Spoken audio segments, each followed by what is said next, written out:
Hello and welcome to another episode of Viking Women's Basketball with Lynn Kennedy. The Vikings are back home for games against Sacramento State and Northern Arizona this weekend. Coming back home after a 2-0 Big Sky Road weekend, which is rare. It's only the second 2-0 Big Sky Road weekend since 2012. And we'll start there, Coach. Saturday, very satisfying win. Snapped a 16-game losing streak to Idaho State. First win against them since 2011. And, it's kind of funny. It was two freshmen who have no scars from that history that kind of led you in Belle Frazier and Cassidy Gardner. 7 of 12 combined from three for them, and then 17 of 13 points. Yeah, anytime we play Idaho State, it's going to be a tough game, and especially playing in Pocatello. And I think, going into it, as a young team, we just got to kind of regroup them and take one game at a time. And they're so young, they don't know anything about streaks or games or anything like that. We just got to go into each game and prepare for that game. And so there were some things that we saw. Idaho State had been a little bit up and down. They played Arizona State really, really well. Almost, beat them at Arizona State. And so we knew that they were going to be a tough physical team like they always are.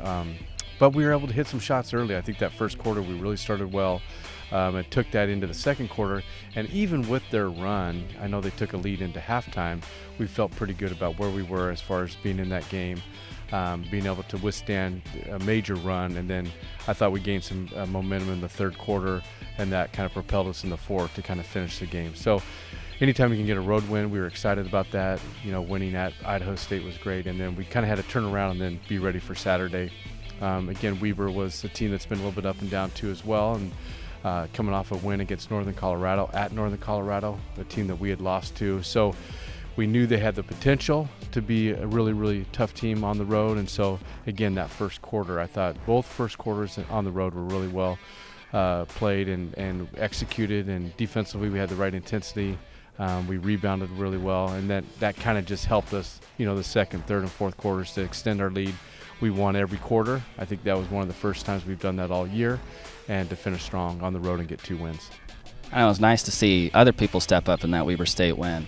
Tatiana Stroy and Jordan Stotler both had double-doubles in the post. And Desiree Hansen, who had been a little bit cold from the field, perfect shooting night, 4 of 4 from the field, 9 of 9 from the free throw line. We're becoming a team that we have to use everybody, and it could be, different nights. It could be the same night.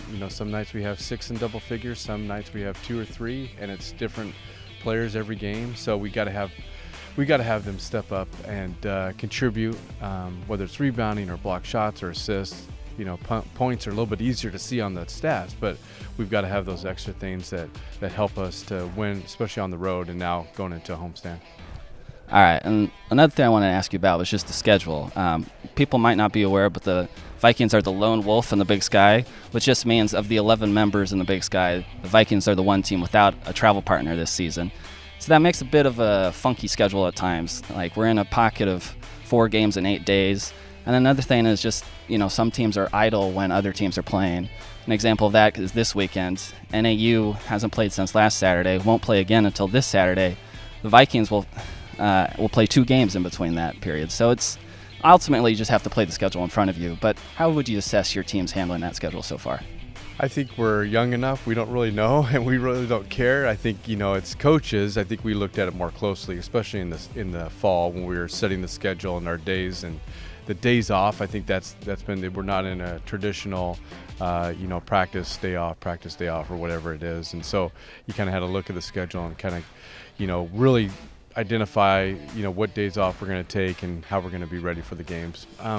But when we have all these back-to-back games, I think you've got to be ready, and I don't think the other team really cares that we're the lone wolf. And I think as a young team, just treat every game as the next game up, and we've got to be ready for that game. And I think it's helped us in the last couple of weeks to have these games back-to-back. More concerned now in a couple of weeks when we have a little bit more time off. All right, well, we'll get into this weekend. First up, this Thursday is Sacramento State. And, anybody who follows the Big Sky knows their fast-paced offense makes for kind of funky stats where they're first in scoring offense, last in scoring defense, first in three-point makes, last in percentage. But ultimately, with that fast pace and, all those missed shots, I think rebounding will be key. What do you see from the the matchup. Yeah, I think so too. I think our defensive pressure on their shooters as well. I think when they get wide open shots, uncontested, that gets their confidence up. They've been able to score. The NAU game a couple weeks ago in double overtime, both teams were scoring at will, and when you leave them open, they can knock down shots. That's what Sac State does, and I think we've got to contest shots. We've got to get out on shooters, but like you said, we've got to be able to rebound too. We can't give up second chance points. Kennedy does such a great job down low for them because she's a great low block scorer, but at the same time she can get offensive rebound putbacks and she can kick out for threes too. So we've got to be able to do a good job as far as locking down the rebounds, extending out on the 3-point shooters, and then on the offensive end really start attacking their defenses, whether it's zone or man, and exploit really what they present on the defensive end and make them guard us. All right, and as you mentioned, NAU coming to the Viking Pavilion Saturday is another one of those high-scoring offenses, almost 75 points a game. This is where you might want that dead period that they have because they were one of the hottest teams in the Big Sky. They've won their last 5 games and feature one of the conference's leading scorers in Kairika Rashid. Yeah, they're playing really well right now. I think you don't take away that streak, though, with some days off. I think they're going to come in really confident, and they're playing well. I mean, offensively, they're one of the most dynamic teams in the Big Sky this year, and shooting from the outside, they've got great inside play as well, and some of the best guards as far as shooting and attacking the basket. So we're going to have our hands full with them as well on Saturday. But we got to take care of Sac State on Thursday and then kind of worry about NAU on Saturday. All right, there it is. Once again, it's Sacramento State Thursday at 7 p.m., NAU Saturday at 2 p.m. Thursday is a pink out, so wear pink for the Sac State game. Saturday is presented by On Point Community Credit Union, and the Vikings will also host a clinic for National Girls and Women in Sports Day before the game. So for more information on that and all ticket and other information, visit govikes.com.